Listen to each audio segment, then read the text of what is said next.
Hello, good morning, evening, whenever you're watching this. So today I want to jump right in. I have a lot to cover, and I don't like these videos to take too much time because I know everyone has stuff to do. But today we're going to learn a little bit about fragrance and how actually bad it is.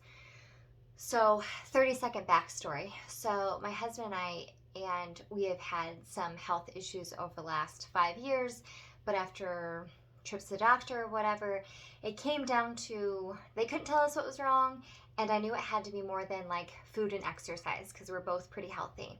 So then I started looking at supplements we take and things in our household and things like that. So that's how I found Beautycounter, and which led me to do all of this research about the stuff we put on our body, our shampoos, our conditioners, our dishwasher soap, all that stuff. And so now I'm just trying to share snippets of what I've learned to help someone else because, you know, the miscarriage rate, the IVF, the health issues, the cancers, all of those things are not going to go away, but we have to start wondering why. What's causing them? What's making things worse? What can we do to prevent it? So today, fragrance. Okay, so if you look on the back of an ingredient list, and most of us know how to read the ingredients in the grocery store, but when you're learning products, it can be difficult. But if there is literally the word fragrance in your ingredient list, that means that there can be over 3,000 chemicals to make that scent that you smell.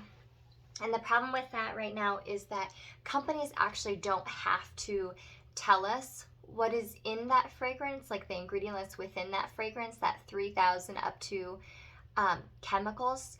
But listen to this statistic. 72% of fragrance products contain endocrine disruptors.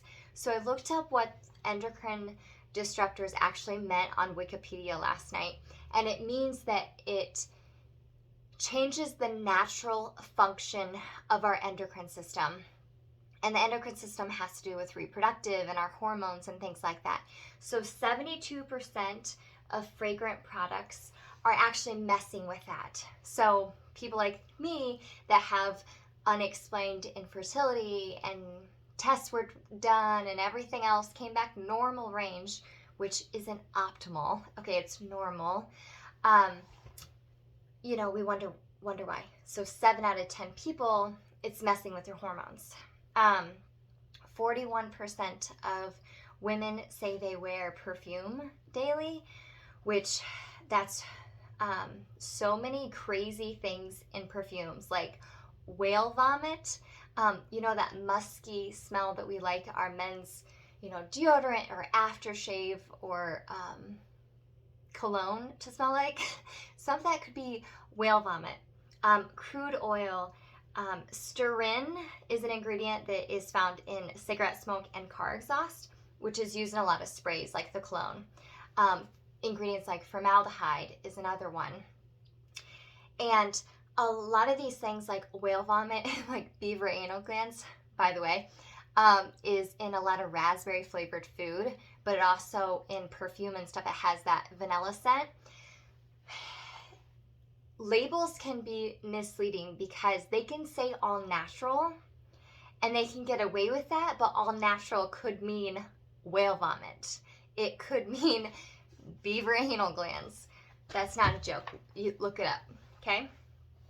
Okay, so fragrant sensitivity is a real thing, and I have noticed myself in the last 6 months, I've really cut down. We're going to talk about how we can do all this in a minute, but I've really cut down and watched the products I buy when I run out, because that's the easiest way to change things out in your house is when something runs out, like your toothpaste runs out. Just do some research and choose a better toothpaste. That's the easiest way unless you need a radical change and throw everything out, but it gets costly, trust me. But fragrance sensitivity is real. When I stopped buying all that scented stuff, like even Miss Myers is really bad. And let me tell you, basil scent is my favorite, okay? But they're really bad with the fragrance ingredient is super bad. And as I stopped using that stuff over the last 6 months, I'm actually more sensitive to scents in the way that I can tell that it's chemical and not natural, like the smell of a forest or the smell of a flower. It's a different kind of scent, and sometimes we don't realize it until we kind of detox from it and then come back and realize that it's super strong. But fragrant sensitivity, 30% of people say that scented products irritate them. 19% report actual health effects from that. But fragrance sensitivity is actually in the top 5 allergens in the world. Okay. Okay. Phthalates is super, super, super bad. So what this is, it's a chemical that makes this scent last longer. So a spray like Miss Meyer's, or our conditioner that we put on our hair, or our cologne, it's there to make it smell longer. But the problem is that it is known to have risks such as cancer, they call it reproductive toxicity, respiratory problems, birth defects, and the National Academy of Science said 95% of synthetic fragrances are made from things like crude oil, benzene, which I talked about that in my sunscreen video, which have been all over the news about, toxic sunscreens because it is linked to cancer and other chemicals. So they know fragrance is bad, but there's not the FDA, which how much trust can we put in them right now? But they don't have, they didn't actually technically have the power to recall all that sunscreen. They can only simply suggest, because our FDA laws are all over the place for any personal care product. So personal care product means your makeup, it means your toothpaste, it means your skincare, it means your shampoo, conditioner, lotion, soap, everything. They have like not that much control over anything in the industry, which is why companies get away with putting these toxic chemicals. And if you don't know, then you don't know any different. But we have to start reading labels, but we also have to understand that there's something called greenwashing, which means it says, like I said, it says all natural, but it can actually, be something that if they told you it was in there, you would choose something else, like whale vomit or beaver anal glands, or crude oil, toxic chemical that you can find in your car exhaust. Like, we wouldn't actually put that on our bodies if we know that is actually in our perfume. At least I wouldn't. Okay, so I actually brought a few things from my house, and most of my stuff, like I said, I have switched over, but there are a few things that honestly I'm trying to use up or throw out. But for the purposes of this video, I wanted to share a few things and talk about how we can change things out. So I've talked about Miss Meyer's. I use that. We thought that was good, but it's not. For dish soap, I use 7th generation. I use their dish soap, which if we run a dishwasher, you can buy scent-free, fragrance-free stuff, because I'd rather not taste lemon-scented dishes. Hopefully my dishes get washed a little better than that. So 7th generation is really great for kitchen stuff. Okay, so shampoos. So this is the tricky thing also, is that, okay, you see this brand, Giovanni, and then this is the same Giovanni. This one is for dry, unruly hair. Okay, pineapple and ginger. But it tricks you because it says, okay, this one doesn't. So, same brand. The scent is an 8, which is really bad. On Environmental Working Group, they're a company that just rates our beauty products for safety and allergens, and if you scan the barcode, a lot of stuff will be in there. But I use it when I go to the store because I can literally choose like, oh, this one looks good. Let's see if it's actually good, and scan it in. And EWG it'll give you an overall rating. Like this is a 5. So you have 1 through 10, 10 being the worst. This is a 5 overall, so not that bad. But when you scroll through the different breakdown, the fragrance is 8 and it's in a red. So I used to use this because initially when I started switching over, I just would look at the overall rating. For me, I like to go a 4, I might choose something else, but 3 and under is what I go for now. But this is something I use, and these came in big bottles, so with a large family, it was just easy to buy these. But I now have switched, like I showed you over here, same brand, but the scent is using peppermint, rosemary, and eucalyptus. It's using essential oils, so I have switched that out. Okay, lotion, another 8 in the fragrance. So this says coconut body and hand cream, ethically sourced body care, coconut vanilla, fair trade coconut oil. So picking this up, you know, it even talks about empowering women in Africa, and it says natural, fair trade, handcrafted, biodegradable ingredients, and supports community empowerment. But the fragrance is an 8. So this was my husband's, he travels, and it's almost gone. So I'm just going to throw this one out, and we won't be buying that one again. Another one is my deodorant. So I knew that you should be using a deodorant, not an antiperspirant, because one will block you up from sweating, but your body actually needs to sweat. The whole purpose of you to sweat is to sweat out toxins, and it's how your body functions. It's one of the quickest ways to detox is by sweating. So having a hot Epsom salt bath, running, being in a sauna is good for your body. But if you need something, you should be using a deodorant.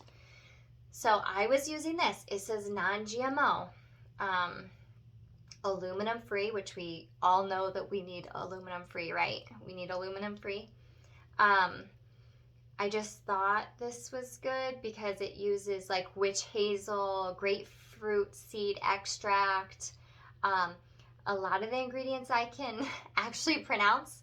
But again, this is rated an 8. So I don't use this every day, but I got this sample actually from Beautycounter, and I sell Beautycounter, but I would actually it would take me a long time to actually try deodorant from Beautycounter because it's more expensive.